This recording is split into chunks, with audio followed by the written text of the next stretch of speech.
Welcome back to Growing God's Gifts with Kira St. Pierre. I will be reading Chapter 7, The Secret of Refuge. There is a place of refuge from the storms of life. Storms will unavoidably assault us on this earthly plane, but there is a place to hide. I'm referring, of course, to the secret place. For in the time of trouble, he shall hide me in his pavilion. In the secret place of his tabernacle he shall hide me. He shall set me high upon a rock. Psalm 27:5. You shall hide them in the secret place of your presence from the plots of man. You shall keep them secretly in a pavilion from the strife of tongues. Psalm 31:20. There is a place where God hides his beloved, in the sanctuary of his presence. Webster's dictionary defines sanctuary as a place of refuge, asylum, hence immunity. God's abode is a sanctuary for the war-weary soldier, a place of immunity from the poachings of the enemy. David wrote, "So I have looked for you in the sanctuary, to see your power and your glory." Psalm 63:1. The title of Psalm 63 reads, "A Psalm of David when he was in the wilderness of Judah." So my question was, how could David write of looking for God in the sanctuary when he was running for his life from King Saul? He was totally isolated, a political fugitive hiding in the wilderness, and he was there for several years. He had no access to the sanctuary where the ark resided, so he was obviously not speaking of that sanctuary. Any attempt to get near that sanctuary would have cost him his life. So what sanctuary had David found? I believe David was referring to his secret life with God. Even though he couldn't worship before the ark, he discovered the secret place to be a shelter from the swirl of emotions and troubles that constantly bombard his soul. Here he could vent his anxious thoughts. Here he could be renewed in God's love as he gazed on his beauty. Here he could be quieted by the assurances of his heavenly Father's protection. Here he was healed from the wounds of man's rejection. Here he regained strength for the journey. Here he was safe. The secret place is like the eye of a storm. While all is storming around us, we find an inner sanctuary of rest and peace. There's something of a paradox here, because we are experiencing both storm and peace simultaneously. When we retreat to the secret place, the storm doesn't stop. In fact, sometimes it seems that when we run into the Lord for help, the storm escalates in intensity. Many Christians have been offended by the fact that when they begin to devote themselves to the secret place, the warfare around their lives actually accelerated. Instead of finding refuge, they found turbulence. This can be mystifying and so deserves some comment. While the place of prayer is a place of immunity, it is also one of Satan's favorite places to attack the devout. When seeking to destroy Daniel, the only chink his enemy could find in his armor was his prayer life, so they attacked him in the place of prayer. The only way Judas knew to hand Jesus over to the chief priests was by betraying him in the place of prayer. So the secret place is both a place of sanctuary and also of the enemy's strategic attacks. The assurance to the believer, however, is that when he is attacked in the place of prayer, the Father is exercising sovereign jurisdiction over the entire affair. Nothing can happen to you in the secret place that he doesn't specifically allow for his higher purposes. You are totally immune from anything outside his will. Psalm 91 deals with this tension of safety versus turbulence. The psalm launches with this powerful assurance: "He who dwells in the secret place of the Most High shall abide under the shadow of the Almighty." And we think, great, nothing can touch me there. But the remainder of the psalm seems to contradict that thought. Verse 3 speaks of being snared by the fowler and being caught by perilous pestilence.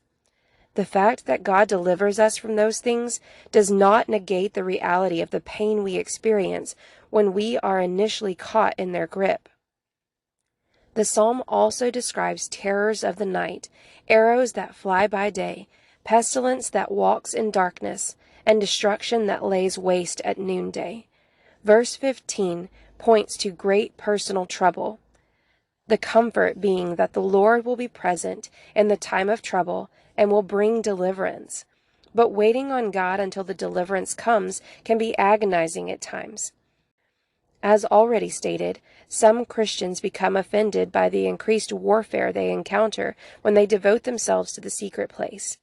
It is this offense that I think may be referred to in Psalms 91:7. 1,000 may fall at your side, and 10,000 at your right hand, but it shall not come near you. Those at your side are your fellow warriors. They get offended that God would allow such calamity to hit their lives after they've been so faithful. Even if 1,000 of your comrades fall to calamity and never uncover God's resurrection power, but take God's promises to the grave, it shall not be so with you. Even if 10,000 of your fellow believers are not delivered, he shall be your deliverer. Psalm 91 must be seen as directed not at all believers, but at a very specific kind of believer, the one who abides in the secret place of the Almighty. Thousands of believers may fall to this or that, but it will not come near you because you have learned to abide. The closer we draw to the Lord in intimacy, the more real the warfare will be we encounter. Francis Frangipane described it with the phrase, "New levels, new devils." As the attacks increase, our cry only intensifies, "Hide me!" While the body and soul may be afflicted with increasing harassment and abuse, the spirit is finding a place of greater protection, rest, and intimacy under the shadow of the Almighty. 2 Corinthians 4:8-11. The Spirit thus draws us into a place of greater spiritual peace and comfort, which only inflames the soul with a greater passion for Jesus, which in turn only feeds the ire of our tormentors. May you have grace to make the decision now, my friend. Lose your life and pursue the secret place of the Most High. It is the way of the cross.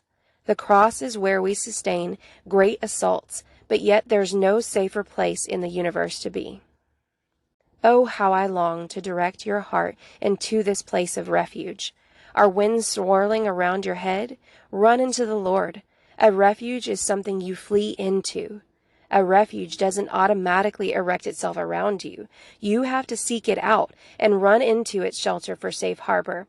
As the scriptures say, that by two immutable things in which it is impossible for God to lie, we might have strong consolation. We have fled for refuge to lay hold of the hope set before us. Hebrews 6:18. If God is to be your refuge, you must flee to him. The cry is, "O Lord, I am about to be consumed. I run into you. Hide me. Be my strong refuge, to which I may resort continually." Psalm 71:3. Thank you, Lord, for the gift of the secret place. Okay, lots of good stuff in this chapter, but I'd like to add a couple of things to this that the Lord has kind of shown me, and a friend of mine also helped me realize something about what he's talking about in this chapter. So we all know the phrase new levels, new devils, and we always think that if we're going to pursue new levels with God and new levels in our relationship and things like that, that we're going to get attacked more and more and more and more. And that the more you're moving into God's will, the more you're going to get attacked. To an extent, it's true that the enemy does not want you to succeed in pursuing God, does not want you to exceed in coming into the purpose that God has for you. So yes, he will attack. He will send his forces, send everything he's got against you, because he knows what you're capable of when you get in God's will. However, something that we seem to neglect is the idea of David, for example.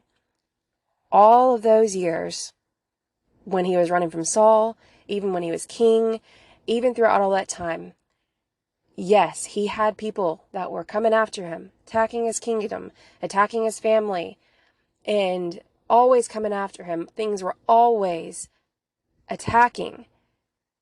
But nothing ever touched David. That's something we really need to think about. David, yeah, he had a lot of Psalms where he's praying to God and my enemies are coming after me. God, help me, save me, save me. But kind of like the situation where Simon and Jesus, when Simon's wanting to walk on the water and he starts looking at the storm, that's when he freaks out and starts saying, God, save me, I need your help, because he's looking at all these attacks from the enemy. He's looking at the storm raging around him. And so David, when he's singing these Psalms, he's seeing the enemies that are coming after him. And yes, it's always good. Definitely go to God, seek refuge in God. But stop being afraid of the attacks you see coming at you. As long as you are abiding in God's presence, as long as you are coming under the refuge that He offers every single day, guess what? It's not gonna touch you. Stop fearing the attacks of the enemy. Stop looking at the attacks of the enemy. Keep your eyes focused on God. Keep your eyes focused on the one who is your beloved, who is your provider, who is your protector. The one who is covering you with His wings every time you step into that secret place. He is wrapping you up. He is surrounding you. You are putting on your armor when you do that. When you step into that secret place, you're saying, God, I call myself under your authority. I call myself under your protection. So yeah, the enemy's going to attack you. The enemy's going to come after you, but you got to stop giving him the in to actually touch you. Stop fearing the attacks of the enemy and realize that the more he slings at you, the bigger your God looks to everybody who's surrounding you when they see that it doesn't touch you. Just keep that in mind, you guys.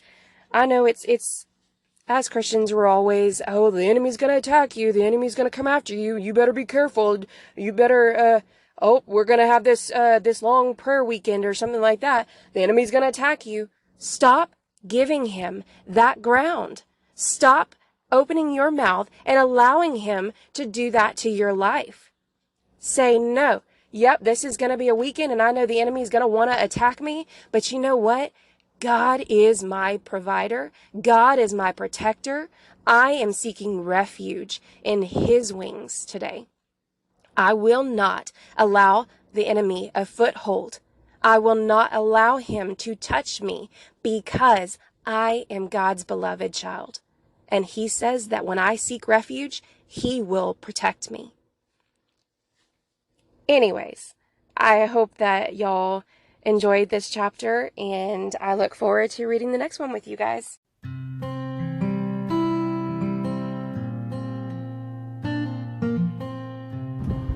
If you enjoyed this episode, I encourage you to subscribe to Growing God's Gifts on Spotify so you don't miss the next chapter, which will be chapter 8, The Secret of Decision Making. Let's make some good choices, you guys. Thank you for listening, and I hope you have a wonderfully blessed day.